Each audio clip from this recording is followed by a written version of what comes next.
저는 아침에 국밥을 먹는 것을 정말 좋아합니다. 제가 좋아하는 국은 평범한 달걀 묵국, 콩나물 김치국, 시래기 된장국 같은 것인데, 미국에 살 때 아침에 침대에 누워 있다가도 어제 끓여서 냉장고 안에 넣어두었던 국을 데워서 밥 말아 먹을 생각을 하면 금세 입에 침이 돌면서 벌떡 일어나게 될 정도였습니다. 제가 아침에 국밥 먹는 것보다 더 좋아하는 것은 좋은 사람들과 함께 먹는 것입니다. 그래서 경영교회 부임한 직후부터 토요일 새벽 기도회가 끝나면 신방장이나 장로님 부부 혹은 부교역자들과 정기적 또는 비정기적으로 근처 해장국집에 설렁탕이나 감자탕 따위를 먹으러 갔는데, 개중에는 이런 아침 밥맛이 별로 없는 데다가 새벽에 얼떨결에 강제 호출 당한 바람에 속으로는 무척 불만이었던 사람도 꽤 있었겠지만, 어쨌든 저한테는 매우 행복한 시간이었습니다.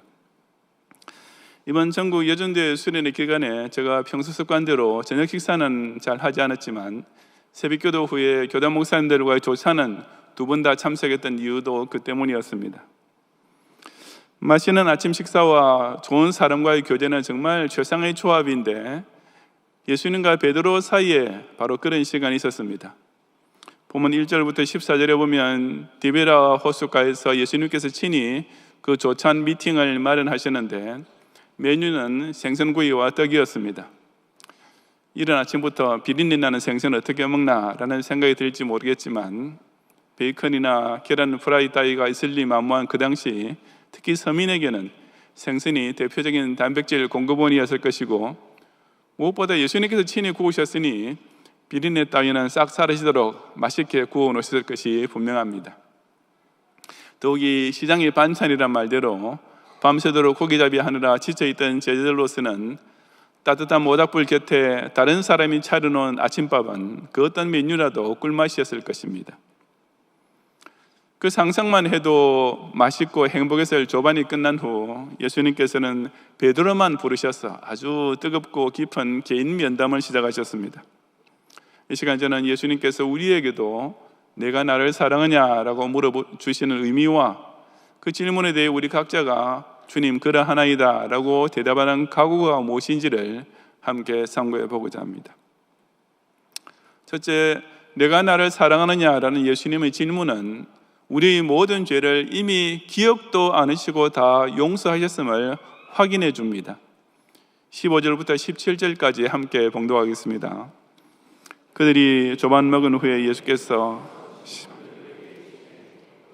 요한의 아들 시몬아, 내가 이 사람들보다 나를 더 사랑하느냐 하시니 이르되 주님 그러하나이다. 내가 주님을 사랑하는 줄 주님께서 아시나이다. 이르시되 내 어린 양을 먹이라 하시고, 또 2번째 이르시되 요한의 아들 시몬아, 내가 나를 사랑하느냐 하시니 이르되 주님 그러하나이다. 내가 주님을 사랑하는 줄 주님께서 아시나이다. 이르시되 내 양을 치라 하시고, 3번째 이르시되 요한의 아들 시몬아, 내가 나를 사랑하느냐 하시니 주께서 3번째 내가 나를 사랑하느냐 하심으로 베드로가 근심하여 이르되 주님 모든 것을 아시오매 내가 주님을 사랑하는 줄을 주님께서 아시나이다. 예수께서 이르시되 내 양을 먹이라. 아멘. 14절에 이것은 예수께서 죽은 자 가운데서 살아나신 후에 3번째로 제자들에게 나타나신 것이라 했습니다. 예수님께서는 부활하신 후 제자들에게만 해도 벌써 2번 나타나시는데, 여기 또다시 나타나신 이유는 예수님께서 특별히 베드로하고만 나누실 말씀이 있으셨기 때문이었습니다. 예수님께서는 시몬 베드로를 요한의 아들 시몬아라고, 우리나라식으로 하자면 성과 이름을 다 붙여서 정식으로 부르고 계시는 것은 지금부터 하시려는 이야기가 매우 의미심장한 것임을 암시합니다. 그리고 예수님께서는 밑도 끝도 없이 내가 이 사람들보다 나를 더 사랑하느냐라고 물으셨습니다. 똑같은 질문을 3번 하셨습니다. 베드로 역시 그때마다 주님 그러하나이다. 내가 주님을 사랑하는 줄 주님께서 아시나이다라고 똑같이 3번 대답했습니다. 여기서 한 가지 짚고 넘어가야 할 것은 예수님의 첫 번째와 2번째 질문에서는 아가파오라는 단어가 사용되고 마지막 3번째 질문에서는 필레오라는 단어로 바뀐다는 사실입니다. 반면에 베드로는 3번 다 필레오라는 단어로 내가 주님 사랑합니다 라고 대답하는 것으로 되어 있습니다. 우리가 잘 알다시피 아가파오, 즉 아가페의 동사형은 하나님의 무조건적 사랑을 뜻하고 필레오는 친구지간의 우정을 나타냅니다. 그래서 일부 성경학 해석자들은 이 차이점을 강조하여 예수님께서는 베드로에게 차원 높은 아가페의 사랑으로 물어보셨는데 베드로는 감히 그런 수준의 사랑에는 이르지 못했음을 스스로 겸손히 고백하는 의미에서 필레오의 사랑으로 대답했다고 해석합니다. 하지만 그처럼 엄밀하게 단어의 용법을 구분하여 해석하는 것은 적어도 이 본문의 문맥에서는 적절하지 않습니다. 물론 이 두 단어가 분명히 다른 뉘앙스를 가지고 있긴 하지만 일반 대화체에서는 서로 뒤바꾸어 쓰이는 경우가 많으며 특히 요한복음서에서는 다른 본문에서도 그런 경우가 자주 있습니다. 그래서 마치 우리나라 말 일상 대화에서도 자기 날 좋아해 라는 말이 자기 날 사랑해 라는 말과 똑같은 의미로 사용되는 것과 같습니다. 무엇보다도 예수님과 베드로 사이의 실제 대화는 신약 성경에 기록된 헬라어가 아니라 당시 유대인의 일상어인 아람어로 진행되었습니다. 그리고 아람어에는 헬라어처럼 사랑하다라는 뜻의 동사가 민감하게 구별되어 있지 않습니다. 그렇다면 사도 요한이 여기서 사랑하다라는 뜻을 표현하기 위해 두 종류의 단어를 사용한 것은 당시 흔히 그랬듯이 문체의 단조로움을 피하기 위한 목적이었을 것입니다. 즉 지금 예수님과 베드로가 나누고 있는 대화의 핵심은 내가 나를 수준 높게 혹은 수준 낮게 사랑하느냐가 아니라 오로지 내가 나를 사랑하느냐 아니냐라는 이 한 가지만 집중될 것이며 베드로 역시 그 질문에 대해 예 주님 저는 예수님을 사랑합니다 라고 대답했던 것입니다. 그렇다면 왜 예수님께서는 똑같은 질문을 3번씩이나 베드로에게 하신 것이겠습니까? 우리가 이 대화의 분위기를 제대로 이해하기 위해서는 바로 얼마 전에 있었던 저 유명한 베드로의 부인 사건을 기억해야 합니다. 최후의 만찬석상에서 베드로는 다른 사람 모두가 주를 버릴지라도 나만은 죽는 데까지도 주님을 따라가겠습니다 라고 큰 소리를 탕탕 쳤습니다. 그런데 한갓 문지기에 불과한 여종이 당신도 저 예수 제자지라고 의심하자 그만 바짝 얼어붙어서 난 전혀 모르는 사람이요 하고 발뺌을 했습니다. 나중에 곁에 있던 다른 사람까지 합세해서 그를 추궁하자 베드로는 이 사람들이 도대체 무슨 엉뚱한 소리로 생사람 잡는 거야, 모른다고 하면 모르는 줄 알아야지 라고 저주하고 맹세까지 하면서 예수님을 3번이나 부인했던 일이 바로 엊그저였던 것입니다. 그러니 지금 부활하신 예수님을 만난 베드로의 입장이 어땠겠습니까? 그래도 앞의 2번은 다른 제자들과 단체 미팅이었으니 좀 나았겠지만 여기서는 예수님께서 일부러 자기를 혼자 불러 앉혀놓고 얼굴을 맞대고 계시니 베드로의 기분이 어땠겠습니까? 정말 이제 고개를 들 수 없었을 것입니다. 그 부끄러움, 그 창피함, 그 후회 막심, 그 자기 혐오감 이런 것들이 한데 어우러져 베드로의 얼굴은 후끈후끈 시뻘겋게 달아오르면서 문자 그대로 죽음이라도 있으면 당장 들어가고 싶지 않았겠습니까? 누구보다도 우리 예수님께서는 베드로의 그런 입장과 심정을 너무나 잘 알고 계셨습니다. 그래서 그처럼 부끄럽고 당황스러워서 안절부절 못하는 베드로를 향해 예수님께서는 다른 아무 말씀하지 않으시고 그저 첫 마디부터 시몬아 내가 나를 사랑하느냐 라고만 물어주셨던 것입니다. 예수님께서 그렇게 3번을 물어주셨는데 아마 베드로는 그 때문에 자신이 예수님을 3번 부인했던 일을 틀림없이 상기했을 것입니다. 하지만 또 한편으로는 얼마나 고마웠겠습니까? 베드로는 예수님께서 지금 자기를 일부러 혼자 불러 앉혀 놓으시고 어떤 꾸중을 내리실지 어떤 호통을 치실지 정말 몸둘 바 모르면서 가슴 졸이고 있었습니다. 그런데 웬걸 예수님께서는 다른 아무 말씀도 안 하시고 전혀 뜻밖의 그냥 내가 나를 사랑하느냐 라고만 물어주시니 그 순간 베드로는 속으로 얼마나 큰 안도의 숨을 내쉬었겠습니까? 그래서 베드로는 얼른 대답했습니다. 주님, 정말 그렇습니다. 제가 주님을 얼마나 사랑하고 있는 줄은 주님께서도 아시지요. 베드로는 그 입장 난착이 짝이 없는 순간에 자기가 그나마 자신 있게 예라고 대답할 수 있는 그 유일한 한 가지 질문을 예수님께서 해주신 것이 정말 반가웠을 것입니다. 예수님께서는 베드로가 그처럼 속으로 얼마나 좋아하면서 그 대답을 하고 있는지를 아시면서 또 질문하셨습니다. 시몬아, 내가 나를 사랑하느냐? 다 아시면서 일부러 물어주신 것입니다. 예수님 물론입니다. 다른 것은 몰라도 제가 예수님 정말 사랑하고 있다는 이걸 한 가지만큼은 예수님도 잘 아시는 사실이지요. 베드로는 정말 하고 싶었던 말, 정말 자신의 진실한 심정을 다 담아서 주님 그러하나이다, 내가 주님을 사랑하는 줄 주님께서 아시나이다 라고 대답하고 있는 것입니다. 물론 예수님은 잘 알고 계십니다. 너무나 잘 아시는 까닭에 일부러 또 한 번 더 물어주십니다. 요한의 아들 시몬아, 내가 나를 사랑하느냐? 바로 베드로를 위해서 일부러 똑같이 세 번째 물어주시는 것입니다. 예수님 모든 것을 아시는 주님이신데 제가 주님을 얼마나 사랑하고 있는지 잘 아시지 않습니까? 제가 졸장부처럼 비록 세 번이나 주님 모른다고 부인하는 못난 꼴을 보였지만 그게 제 진심은 절대로 아닌 줄을 주님은 아시지요.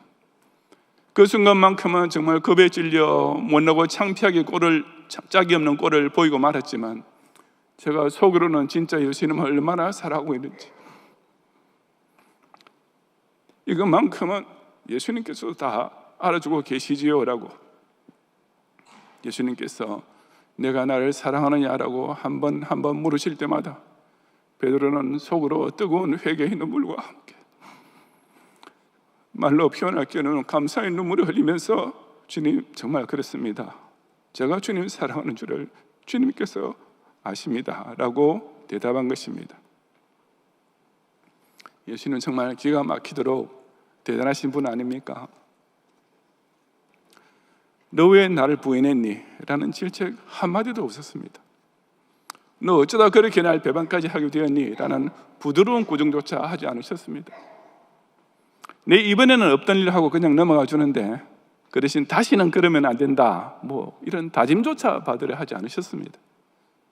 보통 사람이었다면 적어도 한 번쯤은 당연히 하게 될 그런 말은 단 한마디도 꺼내지 않으시고 그냥 너 날 사랑하지?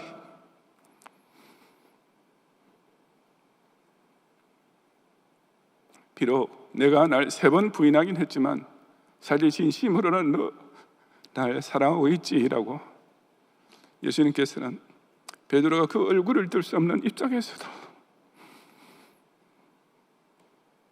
그래도 자신에게 솔직하게 예라고 대답할 수 있는 유일한 한 가지 질문으로 그에게 3번 물어주셨던 것입니다. 그리고 그것이 바로 예수님께서 베드로의 모든 죄를 깨끗이 잊고 완전히 용서해 주신 방법이었습니다. 당신이 사랑하시는 제자 베드로가 그처럼 치명적인 그 중한, 그 도저히 용서받을 수 없는 부끄럽게 짝이 없는 죄로 인해 스스로는 회복할 길 없는 수치와 혐오감에 빠져 어찌할 바 모르고 있을 때 예수님께서는 그를 갈릴리 호숫가 한 모퉁이에 불러 앉혀 놓으시고 그의 죄에 대해서는 단 한마디 질문도 언급도 하지, 내색조차 하지 않으시고 그냥 너 날 사랑하지? 나도 알고 있어, 그러면 됐다라고 실로 신기하고 놀랍게 짝이 없는 사랑의 용서를 베풀어 주셨던 것입니다. 오늘 우리에게도 정말 고마운 질문이 아닙니까? 주가 죄인 살피면 누가 능히 서리요? 라는 찬송가 가사처럼 만약에 예수님께서 우리 죄를 하나하나 들추어내는 질문을 하시면 정말 우리는 한마디도 대답할 말이 없습니다. 너 날 의심하고 배반한 적이 있었지? 이렇게 시작하시면 우리 모두 다 얼굴이 새빨개질 수밖에 없습니다. 너 지난 한 주간 동안 얼마나 열심히 기도하고 전도하며 살았느냐 이렇게 따져오시면 우리 모두는 다 한마디 대답을 또 찾을 길 없이 그저 고개를 푹 숙일 도리밖에 없습니다.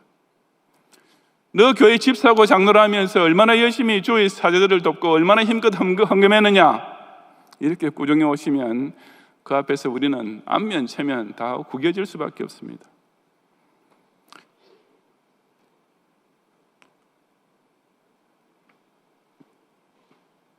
내가 목사를 하면서 내가 아끼는 양떼를 얼마나 정성껏 돌보았으며 내 몸 될 소중한 교회를 위해 얼마나 충성스럽게 섬겼느냐.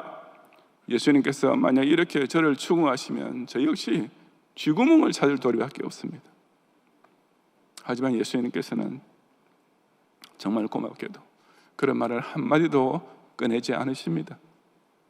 정말 이사야 43장 25절, 나하고 나는 나를 위하여 내 허물을 도말하는 자니 내 죄를 기억하지 아니하리라는 말씀 그대로 아닙니까?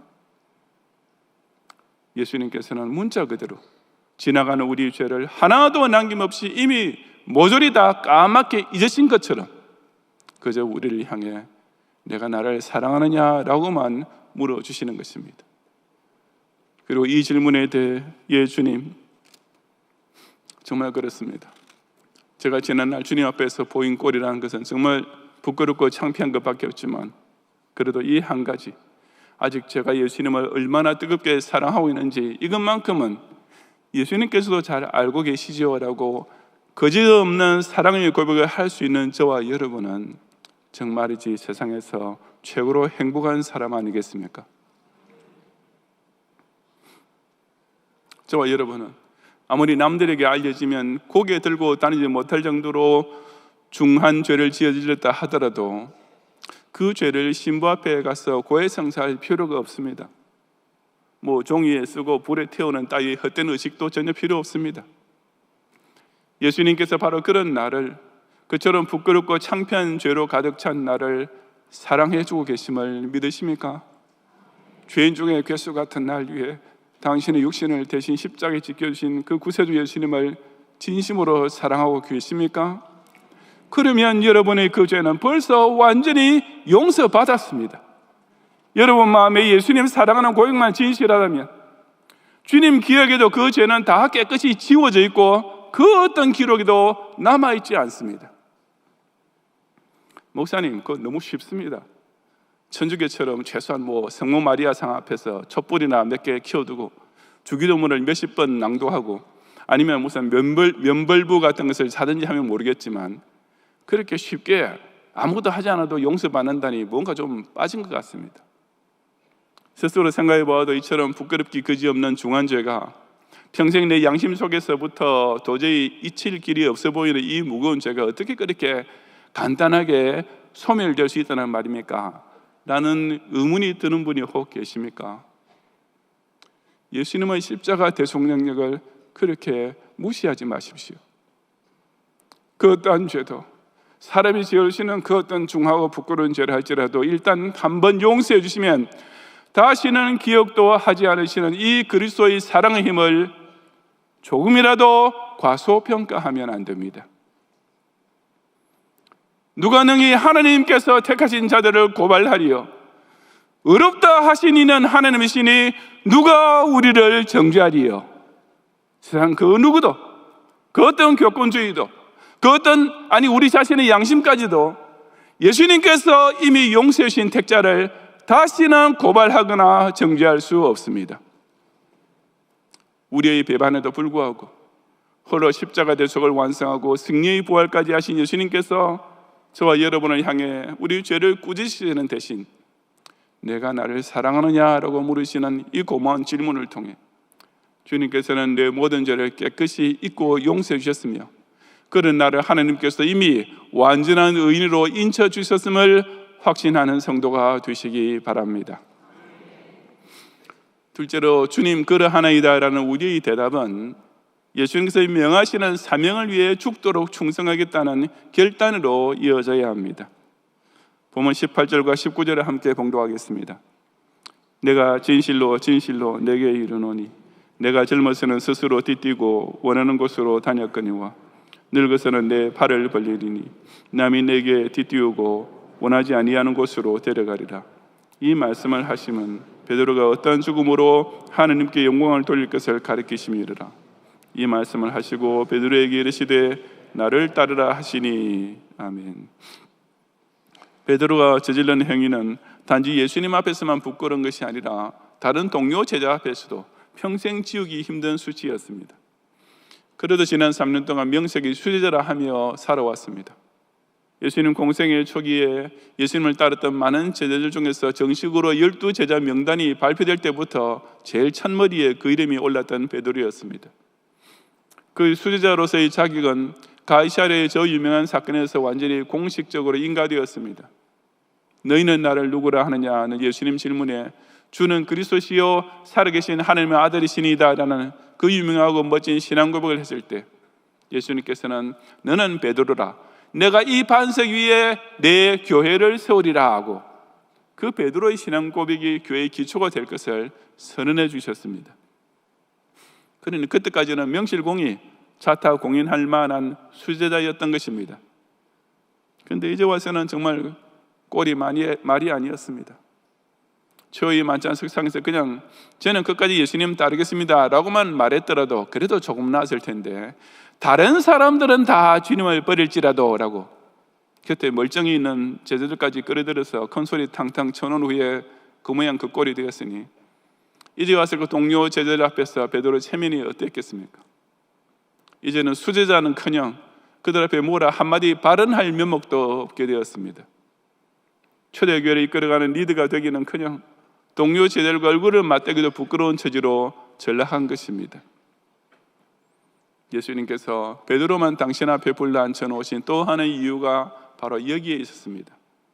당신의 수제자 베드로가 그 치욕적인 실수로 인해 도저히 스스로는 제자로서 사도로서 제기할 염치도 면목도 없이 그저 뒷구석에 웅크리고 앉아있을 때 예수님께서는 그를 찾아오셔서 너 아직 날 사랑하고만 있으면 그것도 괜찮다라고 그가 원래 받았던 사명을 일깨우며 격려해 주기 시작하셨습니다.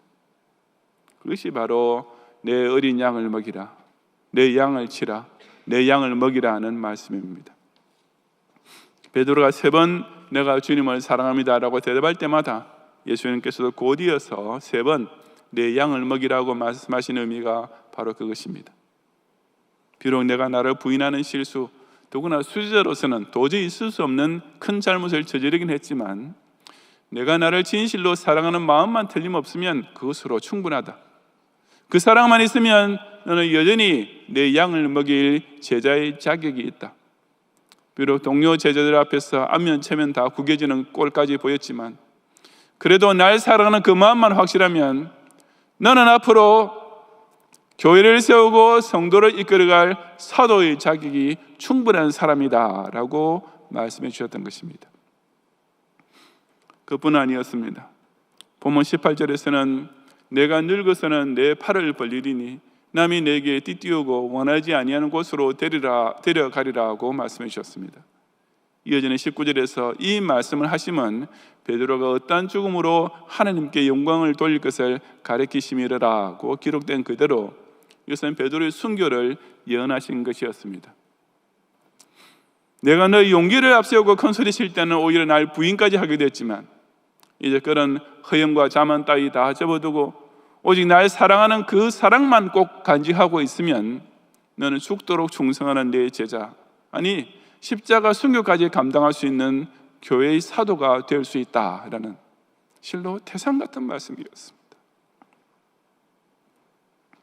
예수님께서는 바로 이런 뜨겁고 강력한 격려를 주시면서 19절 하반절에서 베드로에게 나를 따르라 하고 명하셨던 것입니다. 더 놀라운 것은 이 모든 과정, 베드로의 배반과 회개 그리고 회복 후 그가 더 충성하게 될 것까지 이르는 일련의 과정이 우리 예수님의 섭리와 기도 속에 벌써부터 들어가셨다는 사실입니다. 바로 누가복음 22장 31절에서 시몬아 시몬아 보라 사탄이 너를 밀가부르듯 하려고 요구하였으나 그러나 내가 너를 위하여 내 믿음이 떨어지지 않기를 기도하였노니 너는 돌이킨 후에 내 형제를 굳게 하라 하고 예수님께서 최후의 만찬석상에서 이미 예언하셨는데 그 모든 일이 그대로 벌어지고 있는 것입니다. 베드로가 시험당할 것을 예언하시면서도 그때부터 예수님께서는 그 회복을 위하여 간절히 기도하셨을 뿐 아니라 그가 회개하고 돌이킨 후에는 오히려 형제를 굳게 세우는 사도의 사명에 진짜 죽도록 충성하게 만드실 것까지 이렇게 오묘하게 이끌고 계셨던 것입니다. 실제로 베드로는 지금 예수님 말씀하신 그대로 나중에 순교하게 되었습니다. 십자가에 거꾸로 달렸다고 전해지는 말이 사실인지 확인할 수는 없지만 그가 십자가에서 죽게 된 것은 틀림없는 사실입니다. 비록 성경 기록에 남아있지는 않지만 베드로가 십자가에 달려 죽게 되었을 때 그의 머릿속에서는 바로 갈릴리 바닷가 새벽에 주님께서 그에게 해주셨던 이 격려의 말씀이 생각나지 않았겠습니까? 다른 사람은 다 주를 버릴지라도 나만은 주님 죽는 데까지 따라가겠습니다라고 자기 용기를 자랑하던 베드로는 사람 앞에서 예수님을 시인하는 것조차 실패했습니다. 하지만 내가 주를 사랑하는 주를 주께서 아십니다 라는 그 사랑을 끝까지 간직했던 베드로는 그 무서운 고통의 십자가까지 오히려 감사하면서 기꺼이 감당해낼 수 있었을 것입니다. 자신의 결단력을 과신했던 베드로는 그리스도의 양을 치기는커녕 자기 본인의 신앙 하나도 제대로 간수하지 못했습니다. 하지만 그에게 예수님 사랑하는 마음이 확실했을 때, 아니 예수님께서 베드로로 하여금 그 사랑이 자기 속에 있음을 깨닫도록 일깨워 주셨을 때 그는 죽음으로써 하나님께 영광을 돌리는 순교의 자리까지 넉넉히 따라갈 수 있었던 것입니다. 몇십 년 전에 제가 아주 재미있게 읽었던 만화책이 있는데 야구를 소재로 것으로서 제목이 공포의 외인 구단이었습니다. 그런데 그 만화책 속에서 아주 멋있는, 정말 인구의 회자할 만한 멋진 대사가 하나 있었습니다. 그것은 그 공포의 외인 구단이라는 스토리 전체를 처음부터 끝까지 엮어가는데 결정적인 복선이 되는 대사로서 거기 주인공으로 나오는 까치머리의 오혜성인가 하는 친구가 했던 난 내가 좋아하는 일이라면 무엇이든지 한다라는 유명한 말입니다. 난 내가 좋아하는 일이라면 뭐든지 할 수 있어. 제가 신학교에서 설교 가르치면서 설교 도중에 강단에 설 때로 노래나 찬송가 부르지 마라, 듣는 교인들 얼마나 괴로운 줄 아느냐라고 하는데 나는 바른풍계도 너는 바른풍이 하라는 식입니다. 그 노래 가사가 바로 이 대사를 인용한 것입니다. 참 얼마나 진솔한 사랑의 고백입니까? 나는 내가 좋아하는 일이라면 무엇이든지 한다. 정말 풋풋하면서도 절로 가슴 찡하게 저려오는 말입니다. 그 주인공은 고등학교 야구부 시절에 한 여학생을 우연히 만난 바로 그 첫 순간 그녀를 향한 사랑에 빠지게 되고 바로 그 자리에서 다짜고짜 그녀에게 다른 아무 말도 하지 않고 그냥 이 사랑의 고백 첫 마디를 그냥 던집니다. 이미 다른 남자친구가 있는 그 여학생, 그리고 나중에 가면 바로 그 다른 남자친구와 결혼까지 하게 되는 그 여인에게 그 주인공은 평생토록 나는 내가 좋아하는 일이라면 무엇이든지 한다는 그 사랑의 약속을 끝까지 지키는 것이 그 공포의 외인 구단이라는 만화의 전체 스토리의 핵심인 것입니다. 그래서 오혜성은 자신의 사랑 서약을 지키기 위해 고등학교 야구 선수 시절에 그 여학생의 남자친구가 상대팀 타자로 타석에 등장하면 일부러 한가운데 느린 직구를 던져 홈런을 치게 해줍니다. 비록 사랑의 경쟁 상대이긴 하지만 그 선수가 홈런을 치는 것이 자기가 짝사랑하는 이 여학생을 기쁘게 해줄 것을 알았기 때문입니다. 나중에 프로 야구 선수가 된 후 저 공포 외인 구단에 소속되어 드디어 한국 시리즈 최종전을 맞이했을 때도 이젠 이미 그 여인의 남편이 된 그 상대방 타자를 또 만나게 됩니다. 그때는 오혜성이 투수가 아니라 일루수가 되어 있었는데 그 사랑하는 여인의 남편 타자가 친 타구가 자기 앞에 총알 라인으로 날아오자 일부러 에러를 범하고 심지어 자기 몸에 맞고 떨어진 그 공을 손에 꼭 쥔 채로 그라운드에서 쓰러져 죽는 바람에 그 타자는 러닝 홈런을 하게 되고 자기 팀이 지고 맙니다. 사랑의 힘은 이처럼 자신은 전 인생이 걸린 순간에도 오직 사랑하는 그 상대방이 좋아하는 일만을 위해 어떤 결단도 내릴 수 있을 정도로 엄청난 것입니다. 오혜성이 일방적으로 짝사랑하는 여인을 위해서도 그렇게 할 수 있었다면 그와는 달리 예수님과 한없이 강력하고 뜨거운 사랑을 서로 주고받고 있는 저와 여러분은 더욱 그러하지 않겠습니까? 내가 나를 사랑하느냐 하는 예수님 질문을 통해 내 과거의 모든 죄를 완전히 용서받았음을 확신하게 된 성도는 그런 까닭에 이제 내가 주를 사랑하는 줄을 주께서 아시나이다 라고 대답하면서 미래의 사명을 위해 죽도록 충성하지 않을 수가 없습니다. 이 사랑만 분명하면 우리가 같이 5.2성의 죄인도 주님께서 맡기신 귀한 직분을 감당할 수 있습니다. 이 사랑만 간직하면 저와 여러분은 지난날 아무리 부끄럽게 살았다 해도 이제부터는 자기 몫의 태인 십자가, 내게 지워진 십자가를 기꺼이 지고 갈 수 있습니다. 이 사랑만 끝까지 붙잡고 살면 아무리 약하고 겁 많은 쫄장부였다 해도 이제는 오히려 순교의 자리까지도 넉넉히 따라갈 수 있는 것입니다. 그렇게 되면 우리도 이런 복음성가를 새로 부를 수 있을지 모릅니다. 난 주님 좋아하실 일이라면 뭐든지 할 수 있어. 난 주님 기뻐하실 일이라면 순교까지 할 수 있어 라고 말입니다. 내가 나를 사랑하느냐라는 이 주님 질문에 예, 그렇습니다. 제가 정말 예수님 사랑합니다라고 진심으로 고백함으로써 이 세상 남은 생기를 그 주님의 양떼와 그 주님의 교회를 섬기는 사명을 위해 죽기까지 충성하는 성도가 되시기 바랍니다.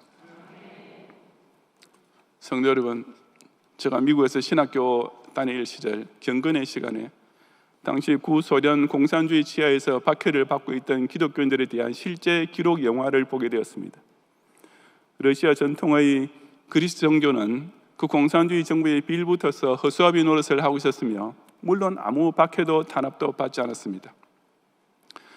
하지만 진짜 신실한 크리스찬들은 특히 소련에서는 침례교 신자들이 그러는데 그 무서운 공산주의 무신론 독재 정치 아래서도 그야말로 목숨을 내걸고 목숨과 바꾸어 가면서 신앙을 지켰습니다.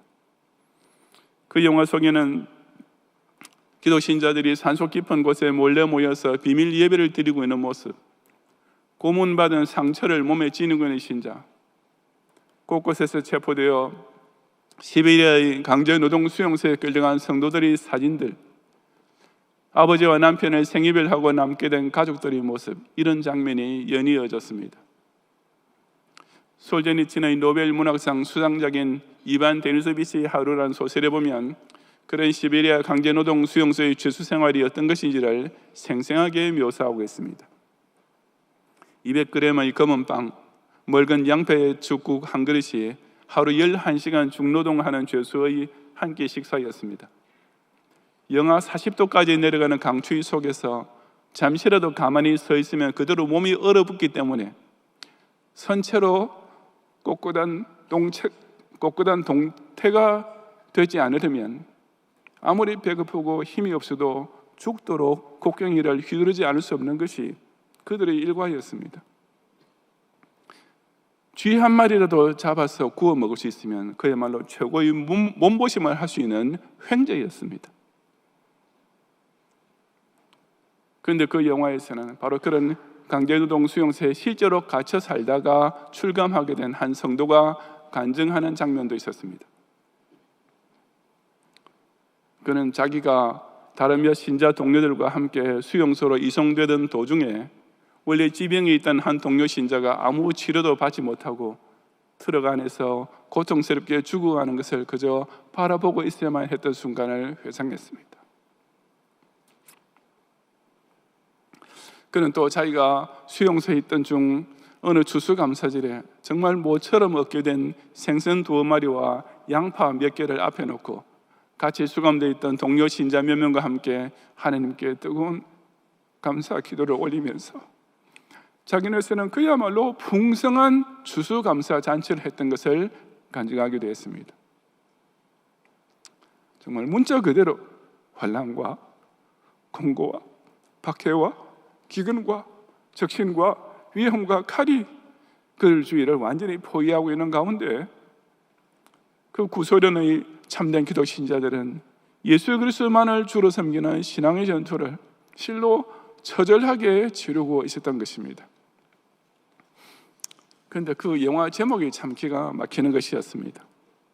바로 More Conquerors, 직역하자면 정복자보다 우월함, 정복자보다 더 많다, 우세하다, 이렇게 할 수 있지만은 우리나라 말로 옮기면 넉넉히 이기느니라는 제목이었습니다.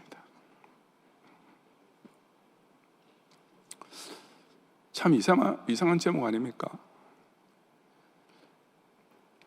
왜냐하면 그 영화 내용에서는 아무리 봐도 넉넉히 이길 만한 무슨 건더기라고는 전혀 없었기 때문입니다. 예배 1시간 드리기 위해서 죽음의 공포와 싸워야 했던 자들이었습니다. 체포되면 끌려가야 했고 때리면 맞아야 할 뿐 아무 저항할 힘이 없었습니다. 재판도 없이 그 동토의 강제 수용소에서 10년 혹은 25년을 집어넣어도 그들을 변호해 줄 사람, 편들어 줄 사람 한 명도 없었습니다. 그처럼 일방적으로 비참하게 당하기만 하는 형편에 도대체 뭐가 있다고 넉넉히 이기느니라 꼭 말할 수 있는 것입니까? 그냥 이길 수 있다라고 해도 참 말도 안 될 소리인데, 우리는 넉넉하게 이긴다 라고 큰 소리 치고 있으니 남에게는 그저 실없는 헛소리일 뿐이지 않습니까? 어쩌면 그것은 너무 고통을 많이 받아서 정신 나간 사람의 소리처럼 들릴 수도 있었습니다. 하지만 저는 그 영화의 제목 넉넉히 이기는이라는 말이 로마서 어딘가 나오는 말이라고 나중에 가서야 깨닫게 되었습니다. 영어로 된 제목이기 때문에 좀 시간이 걸렸습니다. 경건회가 끝난 후 성경을 찾아보았더니 바로 로마서 8장 37절 말씀이었습니다. 그리고 저는 그 질문에 답을 찾을 수 있었습니다. 왜 그런 말도 안 되는 소리가 정말 말이 되는, 정말 진실한, 아니 오히려 자신에 가득 찬 선언인지를, 그 이유를 찾을 수 있었습니다. 그 대답이 곧 우리를 사랑하시는 이로 말미암아였습니다. 누가 우리를 그리스도의 사랑에서 끊으리요? 환난이나 공고나 박해나 기근이나 적신이나 위험이나 칼이라. 기록된 바 우리가 종일 주를 위하여 죽임을 당하게 되며 도살당할 양같이 여김을 받으나이다 함과 같으니라. 그러나 이 모든 일에 우리를 사랑하시는 이로 말미암아 우리가 넉넉히 이기느니라. 실로 얼마나 놀라운 승리 선언입니까? 아무리 신출귀몰하는 제갈공명도 자기 편이 환난과 공고와 박해와 기근과 적신과 위험과 칼에 완전히 포위당하면 우리가 넉넉히 이긴다는 장담은커녕 신락 같은 희망조차 가질 수 없습니다. 아무리 최첨단 스마트 전자무기로 무장한 최정예 군대라도 아군 대다수가 죽임을 당하고 조금 남은 병력조차 다 도살당할 양 같은 처지에 몰리면 그저 뺏기를 들 도리밖에 없습니다. 하지만 기독 신자는 예수 그리스도의 사랑이 어떤 것인지를 아는 성도는 이 모든 일에, 이 절대적으로 신자에게 불리해보는 상황에서 그야말로 제기불능처럼 보이는 절망을 당해도 오히려 넉넉히 이기느니라고 아주 여유있게 확신할 수 있습니다. 그 넉넉히 이기느니라는 소리는 총살대에 묶여 사수들의 총구가 자기를 겨누고 있는 자리에서도 눈을 들어 저 보좌 우편에 서서 나를 맞이하시려는 예수님만 바라보고 마지막 숨을 거두기 직전까지도 자신의 남아있는 희미한 의식을 통해 내 평생 이전의 그 어떤 순간보다 지금 예수님을 더 사랑합니다 라고 고백할 줄 아는 성도만 그 뜻을 알 수 있는 참으로 위대한 승리 선언이었던 것입니다. 내가 나를 사랑하느냐라고 물으시는 예수님 앞에서 주님 그렇습니다. 내가 주님 사랑하는 줄을 주님께서 아십니다라고 사랑의 신앙 고백을 할 수 있는 성도는 과거의 모든 죄를 이미 완전히 용서받은 행복한 의인입니다. 내 주 되신 주를 참 사랑하고 곧 그에게 죄를 다 고하리라고 한 성도는 큰 은혜를 주신 내 예수시니 이전보다 더욱 사랑합니다 라고 찬송하기 때문입니다. 그처럼 예수님 사랑하는 성도는 또한 미래의 사명 완수를 위해 순교의 자리까지도 갈 수 있는 충성된 증인이 됩니다.